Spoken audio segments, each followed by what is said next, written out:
morning, everyone. How y'all doing? We're here this morning to talk about the Juvenile Justice Initiative. We all saw yesterday that the governor came out and talked about a bipartisan bill aimed at the topic of juvenile justice. It certainly addresses many of the symptoms, not all the symptoms, but many of the symptoms, but it does not go to the root cause.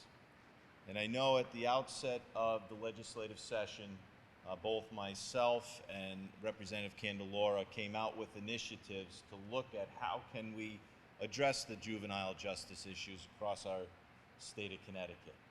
And I know with regards to our plan, the bill does not address intervention and services, the trauma, truancy and mentorship, opportunity and jobs.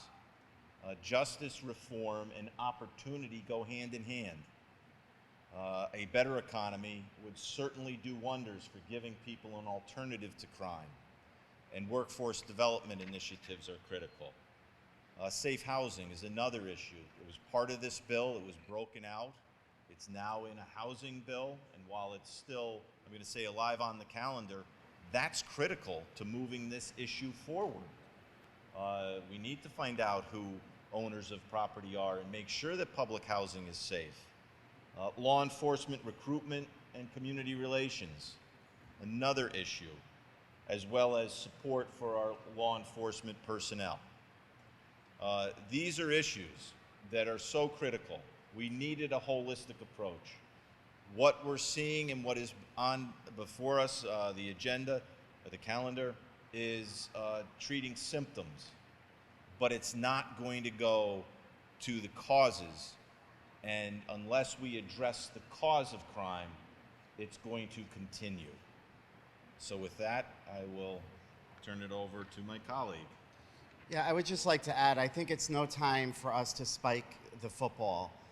There are many issues out there I think that the public are concerned with, and to suggest that this bill is a panacea and all our problems are going to be cured, I don't think that's the case, and I think that we need to continue to work forward to a more meaningful piece of legislation. You heard yesterday what this bill does. What this bill doesn't do in terms of criminal justice is address the ability of judges to be able to transfer juveniles to adult court when the circumstances are appropriate. It doesn't address the fact that this bill makes the first offense of a car theft a misdemeanor rather than a felony. We recognize the severity of what is happening with car thefts. It's not just about stealing property, but what is transpiring after those thefts occur are high-speed accidents. We're seeing reckless behavior. Potential children have been kidnapped in these vehicles, and people have been killed by these vehicles.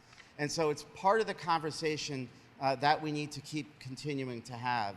And we would like to move forward on looking at those pieces of the criminal justice reform that's going to provide consequences to the criminals so that the public is safe. Also having that discussion about how we provide the appropriate services for our youth to prevent this type of activity. Because what the Democrats have constructed in the state of Connecticut by stripping out all the consequences and not providing appropriate services for our youth, they are making our young adults, they are turning them into criminals, and they are becoming adult criminals down the road. So we still have a lot of work to do on this, and we're willing to have that debate and that conversation. But right now, we're here to remind the governor and the Democrats that it's no time to spike that football.